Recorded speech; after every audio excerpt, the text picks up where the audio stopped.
Syarat pendidikan kewarganegaraan. Jadi kita perlu tahu ya, apa sih mata kuliah pendidikan kewarganegaraan ya. Teman-teman mahasiswa sudah pernah mendapatkannya dari jenjang sekolah dasar sampai pendidikan tinggi ya, dari sekolah dasar hingga pendidikan tinggi. Jadi mata kuliah ini adalah mata kuliah wajib ya. Mata kuliah wajib. Ada beberapa istilah yang digunakan di berbagai kampus. Itu ada MKTU, ada MKWU, ya, ada MKU, ya, ada MKI. Ya.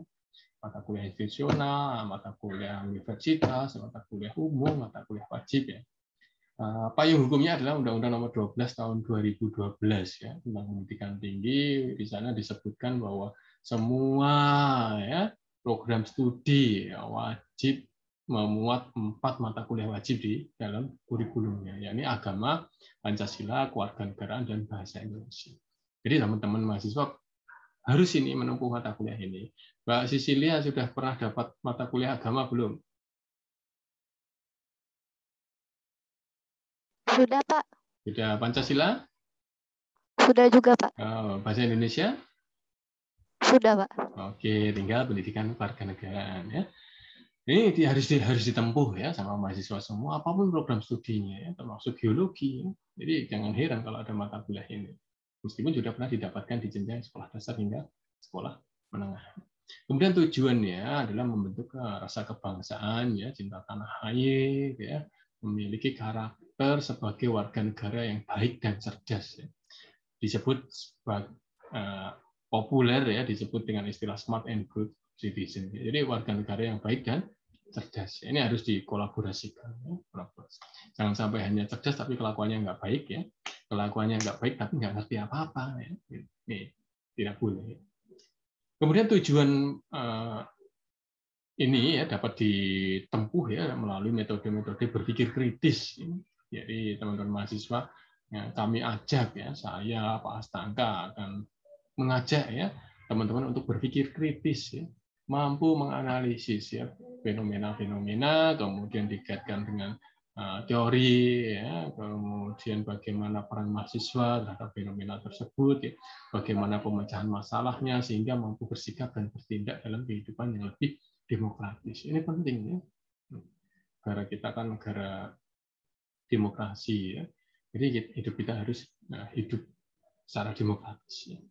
Mengapa ini sangat penting ya? Ini sebagai upaya untuk mewujudkan masyarakat madani atau civil society ya. Jadi warga negara itu ya, perlu ya hidup damai, sejahtera, makmur ya, kebutuhan hidupnya tercukupi, tidak ada rasa takut, ini yang disebut dengan civil society ya. Maka untuk menjadi masyarakat yang madani ini ya perlu upaya pembangunan karakter kebangsaan ya, berdasarkan nilai-nilai keindonesiaan. Ini sangat penting ya. Apalagi saat ini kan masih sering terjadi masalah-masalah kebangsaan ya. Masalah-masalah yang dilakukan anak-anak muda ya, masalah-masalah yang sangat identik ya dengan jiwanya mahasiswa. Ini itu penyelesaian oleh mahasiswa. Kemudian kita sering ya bertanya ya apa sih mengapa ya dulu belajar PKN tadi sudah dijawab. Ya. Sekarang apa sih isi pendidikan kewarganegaraan ya? Jadi pendidikan kewarganegaraan itu pada dasarnya adalah belajar tentang Indonesiaan. Jadi semua negara pasti akan menyelenggarakan mata pelajaran atau mata kuliah pendidikan kewarganegaraan, meskipun istilahnya juga nggak PKN nggak di Indonesia, pendidikan kewarganegaraan itu di Indonesia ya. Di luar negeri ada civic education ya, citizenship ya, civis ya, citizenship education, ya, citizenship ya, atau moral education.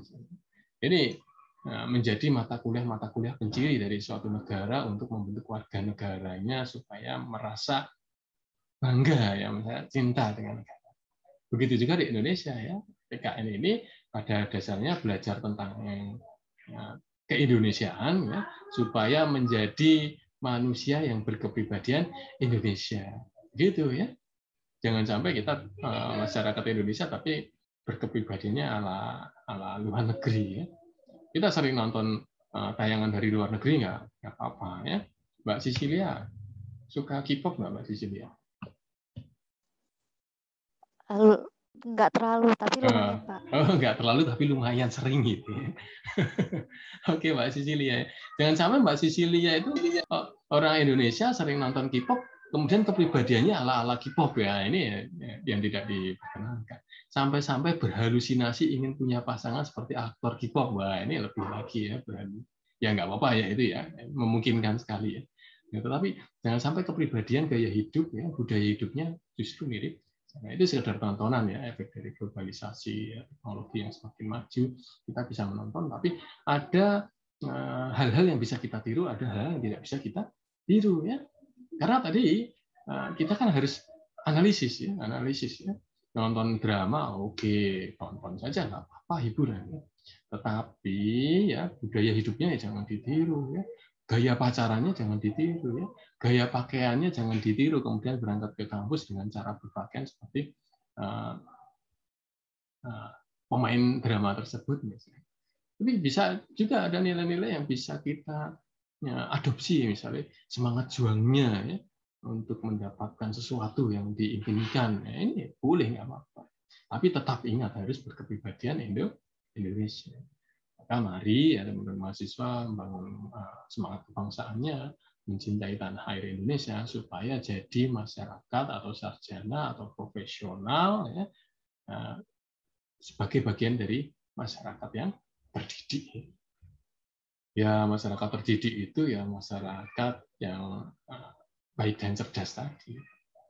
Mbak Sisilia, Mbak Melianda, Mbak Zahra, ini kan kuliah itu kan juga berupaya untuk jadi warga negara yang terdidik. Saya yakin, saya sangat yakin teman-teman semua ingin jadi masyarakat yang terdidik. Ada nggak yang kuliah itu ya sekedar hiburan yang ngisi kegabutan? Tidak ada ya. Tapi nah ini kan cara untuk membuat kita ya menempa diri sebagai manusia yang terdidik tadi. Oke, itulah isi dari materi pendidikan warga negara. Oke, nah untuk menjadi warga negara yang baik dan cerdas tadi perlu mengembangkan 3 kompetensi ini ya, teman-teman mahasiswa semua ya, Mas Muhammad Darun ya. Itu pengembangan civic knowledge ya, kompetensi pertama. Kemudian yang kedua civic attitude, yang ketiga civic skill. Jadi 3 kompetensi ini kalau dikuatkan, digabungkan, kita bisa menjadi warga negara yang baik dan cerdas. Pengetahuan ini ya kemampuan, ya modal dasar kita ya untuk menentukan apa yang akan kita perbuat itu kan dari pengetahuan ini. Maka kita kuasai ya pengetahuan-pengetahuan terkait warga negara. Apa yang harus saya perbuat nih sebagai warga negara? Kontribusi apa yang bisa saya berikan? Kemudian saya harus melakukan apa apabila menemukan permasalahan ini? Apa saja yang harus saya miliki dan apa saja yang harus saya berikan, saya lakukan. Ini terkait dengan pengetahuan. Oke, begitu ya Mbak Beta, Mas Muhammad Darun, kompetensi pengetahuan. Kemudian yang kedua kompetensi sikap ya, ini kecakapan sikap ya, dalam hidup berdampingan dengan masyarakat yang beragam. Setara, ya, peka, ya, sehingga bisa bertindak secara tepat dan cepat, ya, toleran, ya, kemudian kita bisa damai ya dengan orang lain, ya, bisa menyesuaikan diri, ya penting sekali. Ya. Ini harus tercermin dari tutur katanya, tingkah lakunya, bahkan gestur tubuh itu bisa menunjukkan kita itu menerima kehadiran orang lain atau tidak. Kita itu baik sama orang lain atau tidak. Itu bisa ya tercermin dari gestur tubuh ya. Bahkan mimik wajah ini, raut wajah ini juga bisa menunjukkan kita itu lagi sebel atau enggak sama orang ya. Kita lagi senang enggak sama orang. Mbak Sisilia, tunjukkan raut wajah Mbak Sisilia kalau lagi jengkel sama saya seperti apa coba Mbak Sisilia. Coba Mbak Sisilia. Oke, saya juga jengkel. Kurang bisa ya Pak. Lagi mood bagus Pak. Oh lagi mood ya baik. Oke, coba tunjukkan wajah Mbak Sisilia kalau mengharapkan kehadiran saya, menerima kehadiran saya, dan senang dengan kehadiran saya. Coba Mbak Sisilia.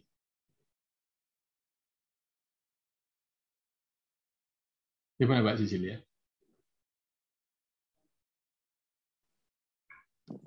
Mungkin dengan senyuman saja, Pak. Oke, coba senyumnya gimana senyumnya? Yang seperti ini, Pak. Oke, terima kasih Mbak Sisilia ya. Oke, itu bisa ya menunjukkan ya bahwa ternyata Mbak Sisilia itu orang baik ya. Dengan sangat mudah kok menerima kehadiran saya. Itu gestur tubuh ya, raut wajah itu bisa menunjukkan. Jadi jangan sembarangan ya. Kita pasang tampang itu jangan sembarangan. Ada orang lain kita cemberut. Ya, sedih ya. Menyedihkan ya kalau kita cemberut ya. Ada orang lain di sekeliling. Coba Mbak, ini Beta ini Mbak Beta ya, Mbak Beta ya? Mas Oh Pak. Mas. Maaf Mas Beta. Mas Beta. Oke, waktu Mas Beta tertunduk tadi kan yang kelihatan rambutnya gitu, saya kira. Oh ya, kalau gitu ya. Oke, Mas Beta coba tunjukkan raut wajah lagi jengkel sama saya gitu, karena saya sebut Mbak. Gitu. Tadi sempat pas disebut baru aja tuh langsung jengkel tadi, Pak. Oh, coba Tadi. wajahnya gimana? Gimana wajah? tadi? Nah, oke gitu. Luar biasa, Mas. Makasih ya Mas Beta ya.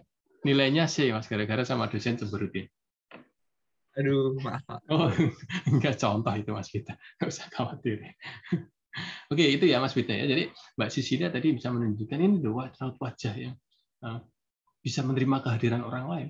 Ini raut wajah Mas Beta itu bisa menunjukkan tidak bisa menerima kehadiran orang lain. Ini hanya contoh saja ya, bahwasanya gestur tubuh ya, mimik wajah itu bisa menunjukkan karakter seseorang. Kan ada nih, Mbak Sisilia pernah nggak ketemu temennya itu ya tiap hari kok cemberut terus? Ada sih, Pak, beberapa. Oh, ada beberapa. Mas Beta pernah nggak ketemu teman itu tiap hari ceria, terus nggak punya duit ya ceria, jomblo ya ceria? Ada nggak? Mungkin ada, Pak. Oh, mungkin ada. Ini kan kita bisa melihat gitu ya. Nggak punya duit ya ceria ya. Tugas belum selesai ya ceria. Ya. Mbak Cecilia juga sering menemukan cemberut ya, Pak. Ya, ini hati-hati karena akan menunjukkan sikap kita. Kemudian yang ketiga civic skill ya, ini kecakapan ya, kecakapan terlibat ya, berpartisipasi, mengaktualisasikan, mengartikulasikan ya, menerjemahkan ya, dari apa yang kita pikirkan ya, dengan tindakan-tindakan kita yang bisa bermanfaat buat orang lain. Berpartisipasi penting dari warga negara. Ada pemilu ya berpartisipasi. Di desa ada Karang Taruna berpartisipasi.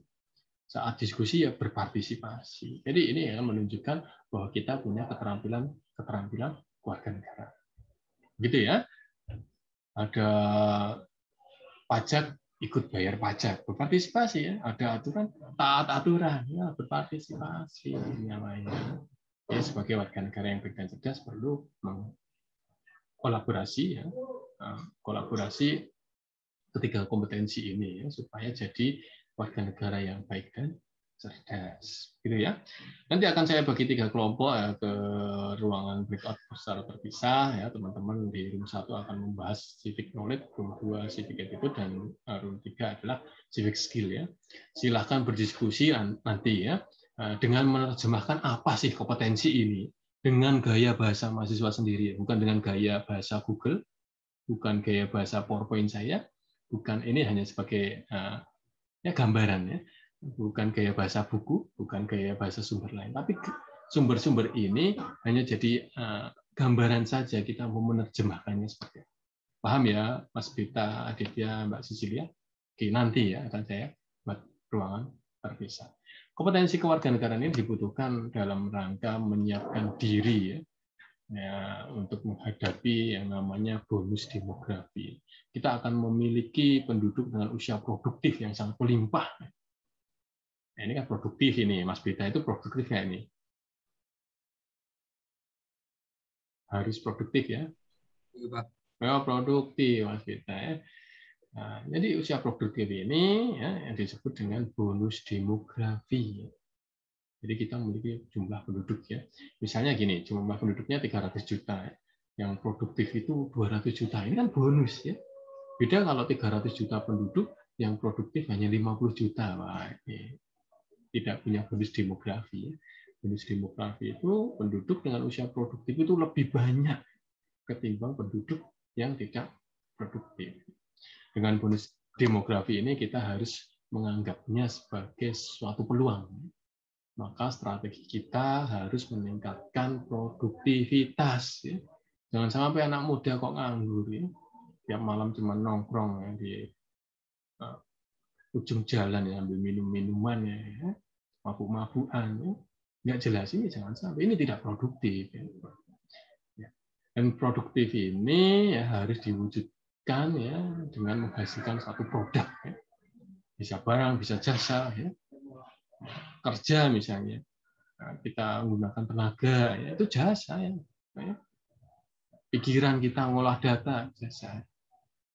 Maka ini harus punya kemampuan itu. Cara yang harus ditempuh supaya kita mampu berproduksi, punya produktivitas yang tinggi itu melalui pendidikan, karena pendidikan ini cara kita mendapatkan skill, keterampilan, keahlian, ilmu.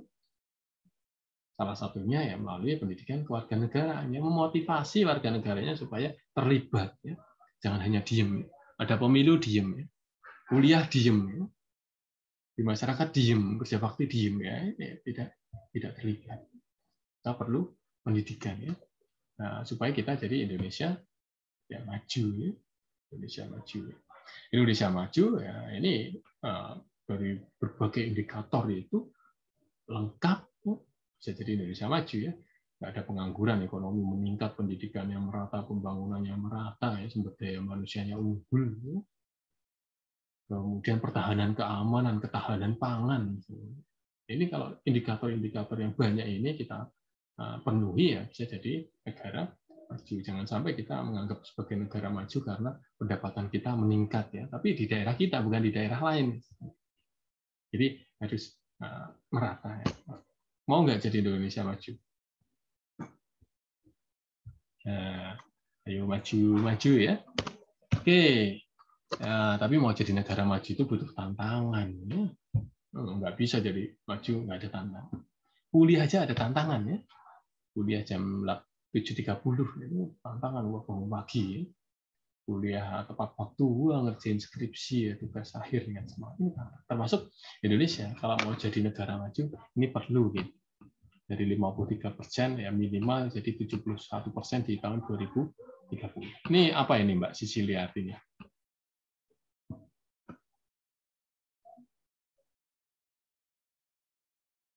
Apa sih? Artinya ekonomi Indonesia akan semakin meningkat. Oke, yang ini, yang 53%. Artinya 53% dari warga Indonesia itu tuh menyumbangkan 74% dari pendapatan dari di Indonesia, pendapatan negara, Pak. Oke, ada sumbangsih 53%-nya itu produktivitas tinggi, produktif, dan bisa menyumbangkan banyak untuk negara, Kemudian harus meningkat jadi 71%, ini minimal, Syukur-syukur bisa lebih tinggi, itu lebih bagus. Kemudian yang ini Mbak, 55.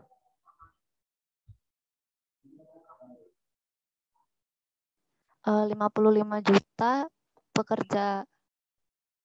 pekerja ahli di ekonomi Indonesia. Butuh tenaga ahli, iya. Orang-orang yang punya keterampilan gitu, skill, punya skill. Ini harus meningkat jumlahnya. Kalau 250 juta jiwa punya 55, tapi harus ditingkatkan minimal separuh itu punya keahlian, keterampilan. Maka melalui jalur pendidikan tinggi ini meningkatkan keterampilan warga negara. Ini harus kita dukung supaya jadi Indonesia maju. Dan kita harus bisa menghadapi masalah-masalah kebangsaan, korupsi, kemudian menghina negaranya sendiri. Kan sering itu YouTubers atau influencer itu dapat rezeki di Indonesia tapi ngolok-ngolok negara Indonesia, ngolok-ngolok masyarakat Indonesia, padahal followersnya orang-orang Indonesia. Ini konyol sekali, Ini tidak boleh dilakukan. Terorisme, radikalisme, ini Kadang kampus itu juga dibidik ya, mahasiswa-mahasiswa itu dibidik ini mau nggak ikut kelompok-kelompok seperti ini. Di stop ya, jangan sampai terjerumus. Kemudian ada hate speech ya, hoax ya, ujaran kebencian, ya, persekusi, cyberbullying ya. Ini juga membutuhkan peran ya dari generasi cerdas ya. Kalau kita cerdas ya baik, kita tidak akan terlibat ini. Apa sih manfaatnya menyebarkan hoax? Kan tidak ada manfaatnya ya. Ini kalau cerdas ya, kalau cerdas. Tapi memang memungkinkan juga ya didesain supaya kita bentrok ya berkelahi gitu. Ya, ini aktor-aktor orang-orang yang kurang kerjaan. Kemudian ada korupsi narkoba ya. Ada juga pengangguran, itu harus kita lawan. Jangan sampai ada istilah sarjana nganggur, jangan sampai. Jangan sampai kita kerja kok merugikan orang lain, berkelahi, ada kasus aborsi. Inilah yang menghambat negara kita menjadi negara maju. Kita perlu peran dari generasi baik dan cerdas. Oke, teman-teman mahasiswa, akan saya kirimkan teman-teman ke dalam breakout room ya, room 1, room 2, room 3. Diingat-ingat ya tadi ya. Silakan berdiskusi, terjemahkan dengan bahasanya sendiri. Nanti saya kasih waktu 25 menit ya, di pukul 12.10 ya. Masing-masing kelompok harus punya juru bicara untuk menyampaikan ya hasil diskusinya. Kemudian nanti hasil diskusinya silahkan dibagikan ke semua anggota kelompok ya untuk diupload di Spada. Kalau hasil diskusinya ketikan ya dibagikan. Kalau hasil diskusinya tulisan tangan, difoto, dibagikan ya. Nanti diupload di Spada ya, kemudian disertai dengan bukti kehadiran kuliah daring saat ini. Jadi silakan di screenshot nanti diupload di Spada. Oke, saya kirimkan ke room masing-masing, silahkan berdiskusi. Yang anggota kelompoknya ditulis saat diskusi, yang tidak mau terlibat dalam diskusi, tinggalkan saja. Oke, selamat berdiskusi 25 menit.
Oke, selamat datang kembali.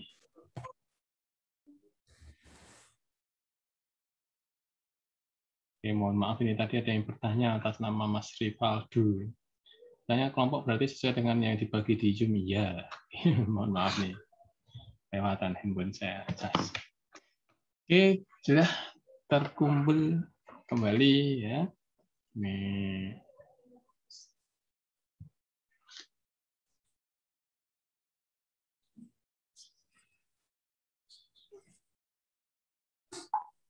Kelompok 1, siapa juru bicaranya? Oh iya, menyampaikan ya? Iya, Mas Kemal. Lupa ya Mas Kemal, tadi belum disepakati. Oh iya, Pak. Oke, siapa?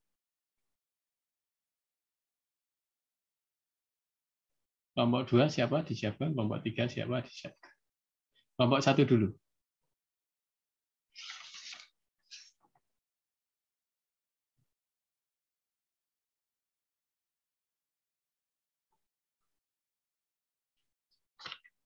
Yuk, kelompok 1. Yuk. Siapa? Ayo, mari.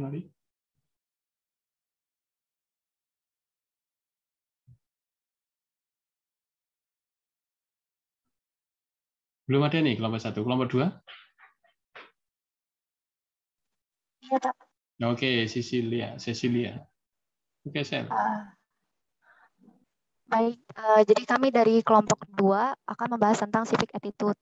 Anggotanya ada yang pertama Putri Mega, NIM 111190018, kedua Dwi Yulianti 111190021, Beta Oktana Sakti 190049, Aliska Nurmalinda 190099, Cecilia Debbie 190114, Salma Dea 190128, Melianda Rizka 190142, Liswan Siman Junta 200.013, M Teguh Arida 200.129, dan Gilang Rizky 200.145. Jadi menurut hasil diskusi kami, yang pertama itu civic attitude itu merupakan salah satu kompetensi dalam pendidikan kewarganegaraan yang berhubungan dengan sikap dan nilai terhadap perilaku seseorang. Nilai dan sikap dalam pendidikan kewarganegaraan harus mengembangkan satu komitmen menjadi komitmen yang demokratis dan bernilai kemanusiaan tanpa adanya sikap diskriminasi. Nilai-nilai yang mencakupnya adalah yang pertama nilai ketuhanan. Bagaimana perilaku kita terhadap agama kita masing-masing dalam pelaksanaannya, yaitu ibadah dan hari raya masing-masing agama dalam satu lingkungan agama yang sama. Dan bagaimana kita menghargai satu dan yang lain yang berbeda agama dengan kita, juga menunjukkan perilaku bagaimana nilai yang diajarkan dalam agama masing-masing diwujudkan dalam kehidupan sehari-hari. Perilaku diskriminasi terhadap agama lain yang berbeda dengan kita cenderung membuat orang lain menilai kita dari agama. Misalnya, si A beragama Katolik dan secara tidak sopan menyebutkan sesuatu dari agama Muslim. Umat Muslim akan cenderung menilai bahwa agama Katolik itu buruk, sehingga nilai ketuhanan juga mempengaruhi. Kemudian yang kedua ada nilai perwujudan diri. Bagaimana kita bersikap dan berperilaku merupakan suatu perwujudan diri kita sendiri dalam masyarakat. Cara kita berperilaku akan mempengaruhi penilaian orang lain terhadap diri kita sendiri. Yang ketiga, sikap dan nilai kebudayaan. Budaya dari setiap daerah atau wilayah mempengaruhi bagaimana kita bersikap. Sebab tidak ada tolak ukur bagaimana baik buruknya apabila kita mengangkat terhadap budaya daerah masing-masing. Sehingga misalnya di Jawa perilaku yang seperti ini itu baik, namun di suatu daerah kita dapat menilainya itu merupakan sikap yang buruk seperti itu. Yang ketiga ada sikap dan nilai kebersamaan. Jadi bagaimana kita berperilaku terhadap orang lain itu juga mempengaruhi bagaimana penilaian orang lain terhadap diri kita sendiri. Bagaimana kita bersama-sama dengan orang lain juga membuat mereka bagaimana perasaan mereka terhadap diri kita itu sendiri. Kemudian sikap dan nilai kesetaraan. Tidak adanya sikap diskriminasi juga akan membawa penilaian kita menjadi yang baik. Nah, kelebihan dari civic attitude sendiri itu, yang pertama, attitude yang baik akan membawa pengaruh yang baik dalam berhubungan dengan orang lain. Yang kedua, adanya civic attitude akan membawa kedamaian dan ketenangan di masyarakat Indonesia, baik dalam lingkungan masyarakat maupun kewarganegaraan. Yang ketiga, bagaimana kita menghargai sesama secara adil, tidak adanya sikap yang mendiskriminasi. Yang keempat, civic attitude lebih ke penerapan dalam kehidupan sehari-hari, sedangkan civic knowledge dan civic skills itu lebih ke pengetahuan dan kemampuan, bukan penerapan. Sehingga apabila memiliki pengetahuan dan kemampuan tetapi tidak diterapkan juga menjadi percuma. Yang kekurangannya, civic attitude ini lebih ke personal, bagaimana kita berperilaku akan balik ke kesadaran masing-masing untuk berperilaku seperti apa. Yang kedua, attitude dipengaruhi budaya di daerah masing-masing, baik internasional maupun nasional, sehingga tidak ada tolak ukur baik buruknya. Yang ketiga, penilaian terhadap pribadi seseorang terkadang menyisihkan kemampuan hard skill-nya, sehingga menjadi sesuatu yang buruk. Kemudian yang keempat, kedisiplinan setiap orang terhadap budaya di suatu wilayah itu mempengaruhi attitude seseorang. Terus yang kelima, penilaian attitude seseorang dipengaruhi oleh umur, sehingga terjadi pembenaran sesuatu perilaku yang tidak benar. Misalnya dikarenakan umur yang sudah tua, terkadang orang tua tidak mau disalahkan, padahal terkadang itu bukan perilaku yang cukup benar juga. Kemudian yang terakhir, lingkungan sekitar seseorang juga mempengaruhi penilaian seseorang terhadap diri kita, misalnya teman-teman dan masyarakat sekitar. Oke, Mbak Cecilia, dari kelompok 2 ya, jadi civic attitude ini berupa nilai ya. Nilai atau sikap ya. Ya, nilai ini, sikap ini perlu diaktualisasikan ya, dilaksanakan dengan komitmen ya, Dan dengan komitmen ini kita tidak perlu ya melakukan diskriminasi, membeda-bedakan ya. Oh, ini si A, si B ya, mengkotak-kotakkan ya. Apalagi berdasarkan agama kan sensitif sekali ya. Kemudian ada dasar nilainya, ya, ini ketuhanan ya. Saya yakin nilai-nilai ketuhanan umat beragama ini tidak mungkin melakukan hal-hal baik ya. Jadi orang yang punya nilai-nilai ketuhanan dalam dirinya tidak mungkin melakukan hal-hal yang baik ya, dan tidak perlu membawa-bawa agama tertentu untuk merendahkan agama lain ya, ini tidak perlu dilakukan. Kemudian attitude ini perwujudan diri ya, yang akan menunjukkan kita itu baik atau tidak itu dari cara berperilakunya, begitu ya Mbak Meli ya, atau Mas Meli itu. Ya, jadi cara berperilaku itu ya akan menunjukkan perwujudan diri kita ya. Oh baik atau tidaknya seorang itu ya, bisa dari attitude itu tadi ya. Kemudian tetapi baik buruk ini tidak bisa disematkan pada satu budaya tertentu ya. Ya, budaya kita dianggap nilainya lebih jelek daripada budaya orang lain ya. Atau di daerah lain tidak bisa ya. Karena tidak ada ukuran kuantitas untuk menilai baik buruk satu budaya. Ya. Tapi meskipun perbedaan budaya ini tidak boleh ada jurang pemisah untuk tidak berbuat baik. Ini tetap harus berbuat baik. Kita tinggal di sini dengan budaya yang demikian ya kita menyesuaikan untuk berbuat baik. Tinggal di sini menyesuaikan untuk berbuat. Dan tidak boleh saling merendahkan. Ini budayamu ini seperti ini. Ini terkait dengan kekayaan budaya di satu daerah tertentu ya. Tentunya budaya yang asli ya, bukan budaya yang dibuat-buat ya. Kalau yang dibuat-buat ya banyak yang menyimpang. Tapi kalau ini budaya asli ya tidak akan menyimpang. Oke, kemudian knowledge dari kelompok 1 silakan. Saya izin share screen ya, Bang. Oke, Adiaksa, monggo.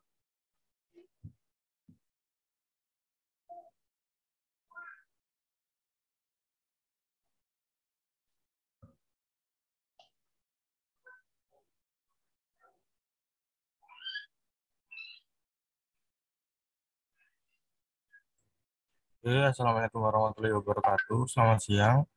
Berikut ini adalah hasil dari diskusi kami dari kelompok 1 yang beranggotakan saya sendiri, Adiaksa Pradipta, Aditya Salvanur, Ivana Mariana, Atarik Dava, Talita Azara, Sahratul Umah, Raihan Didi, Zafa Afnan, Elang Kailani, dan yang terakhir Restia Ningsih.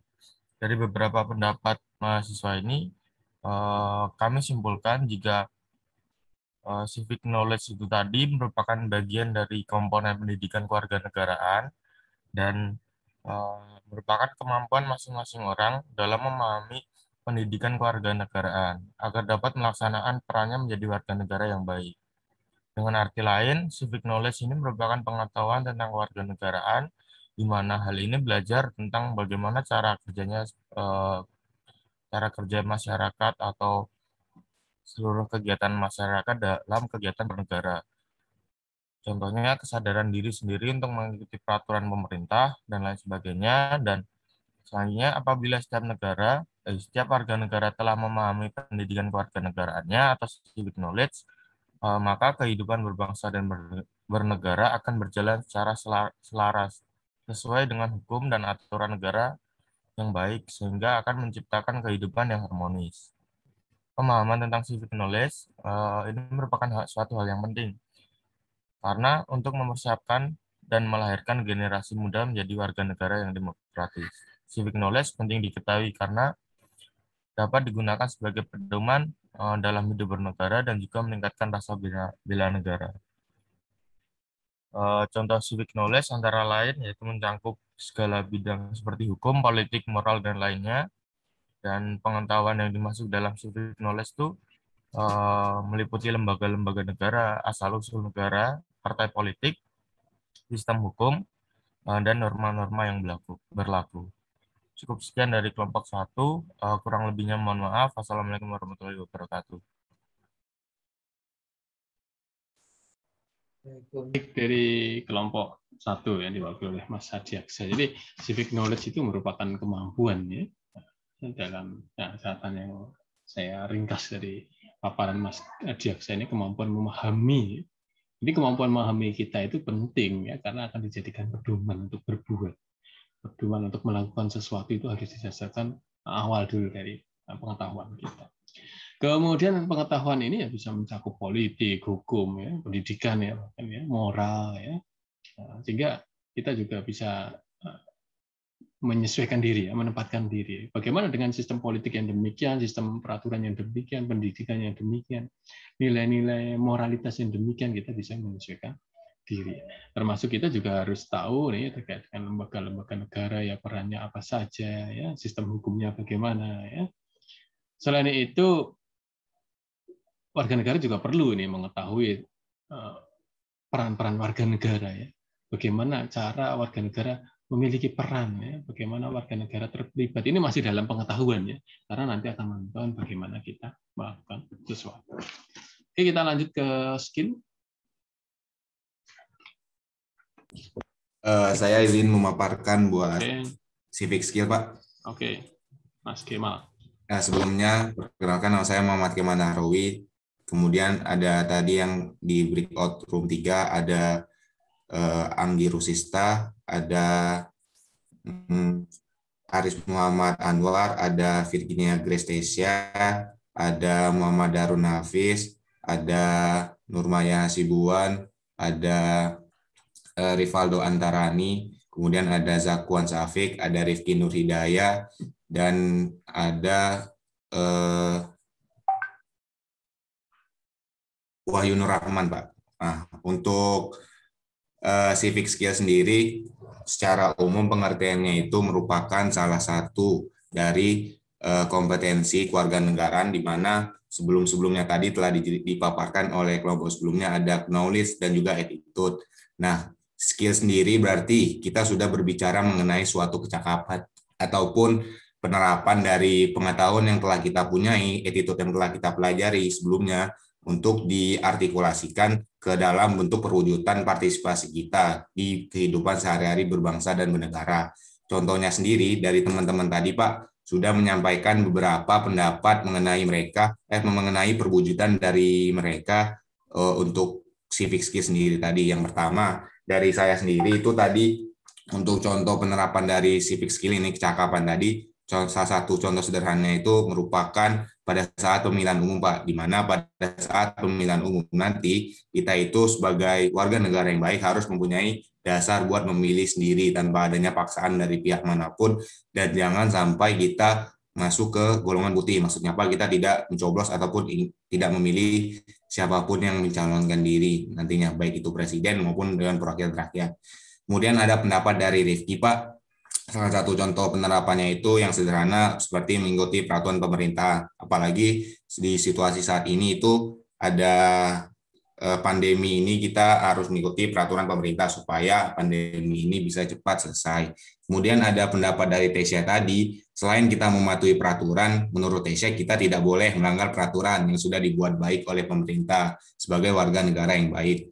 Kemudian ada pendapat dari Hans tadi Pak mengenai perwujudan itu berupa demonstrasi. Maksudnya apa? Kita sebagai mahasiswa, salah satu bentuk kita mengutarakan pendapat itu melalui kegiatan demonstrasi. Namun perlu digarisbawahi, demonstrasi sendiri ada hal yang perlu kita ketahui sebelumnya, tidak hanya kita ikut-ikutan berdemonstrasi, namun kita harus mengetahui syarat-syarat demonstrasi itu apa, materi yang ingin kita sampaikan supaya bisa didengar oleh perwakilan rakyat itu apa. Kemudian ada pendapat lainnya Pak dari Zakwan mengenai contoh penerapan civic skill ini ada hubungannya dengan attitude, yaitu moral. Di mana dalam kehidupan sehari-hari, contohnya kita tidak boleh memasang spanduk politik di rumah orang atau di sembarang tempat. Nah, ada contoh sederhananya lagi pendapat dari Wahyu Nur Rahman, Pak, yaitu seperti bisa mengikuti kegiatan ronda di sekitar RT RW kita dengan rutin. Kemudian ada pendapat lagi dari Anggi mengenai contoh penerapan civic skill itu ada menganalisis kebijakan publik, di mana sebagai seorang mahasiswa kita dapat membantu pemerintah dalam menganalisis kebijakan-kebijakan yang telah dikeluarkan oleh mereka supaya bisa lebih mudah dipahami oleh masyarakat umum. Jadi kita kan sebagai mahasiswa nih orang-orang yang ibaratnya mencakup pendidikan yang lebih tinggi dibanding masyarakat umum. Jadi kebijakan yang dari pemerintah kita coba analisis, kita coba sampaikan supaya masyarakat umum lebih mudah untuk memahaminya. Kemudian terakhir ada pendapat dari Aris Pak, di mana contoh dari penerapan civic skill ini itu pada saat kita nantinya apabila ada yang menjabat sebagai Dewan Perwakilan Rakyat, di mana sebagai Dewan Perwakilan Rakyat ini merupakan perantara rakyat, jadi bisa memperhatikan apa aja yang dibutuhkan oleh masyarakatnya ataupun oleh rakyatnya, di mana kebijakannya nanti itu tujuannya supaya bisa mensejahterakan rakyat. Mungkin dari kelompok 3 Pak, hasil diskusinya tadi seperti itu. Jadi setiap orang berpendapat kira-kira contoh realita langsung dari civic skill itu seperti apa aja Pak. Terima kasih sebelumnya. Assalamualaikum warahmatullahi wabarakatuh. Oke, baik Mas. Ya, dari kelompok 3 ya. Ini poinnya adalah penerapan nyata ya. Tapi ya kita terlibat itu harus ada wujud nyatanya. Ya. Misal dari pemilu ya, jangan golput ya. Kalau masang spanduk parpol ya jangan sembarangan. Itu contoh nyata ya. Contoh nyata ya. Yang jangan ikut-ikutan hoax ya, jangan kebencian ya, politik uang ya dan sebagainya. Kemudian ikuti aturan pemerintah ya. Jangan lupa ya.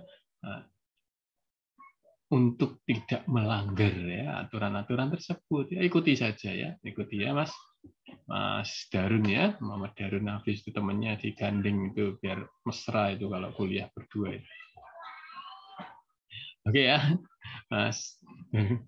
Kemudian demonstrasi ya, demonstrasinya tertib ya Mas Kemal ya, nggak perlu demonstrasi ya bakar ban itu nggak perlu ya, ngopo ya demonstrasi bakar ban, bagi-bagi itu loh, bakar ayam, lele, bebek, nila itu dibakar nggak apa-apa. Pak. Iya, di tengah jalan dibakar nggak apa, nanti dibagi-bagikan. Itu malah lebih bermanfaat daripada bakar ban, bikin polusi. Ya. Kita memperjuangkan sesuatu tapi merugikan sesuatu ya, ini tidak boleh ya. Mestinya kalau menyelesaikan masalah tanpa masalah. Aduh, maaf ini seperti slogan salah satu BUMN ya, keceplosan ini. Jadi ya, jangan sampai itu kita demonstrasi kok malah merugikan orang lain. Katanya menyuarakan rakyat ya, tapi rakyat sendiri malah terganggu misalnya.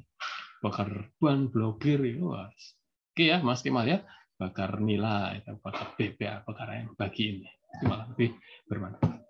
Kemudian ya ronda, oke bagus ya, ini harus terlibat ya. Kalau bisa anak kos itu juga terlibat dalam kegiatan gotong royong, ronda dan sebagainya.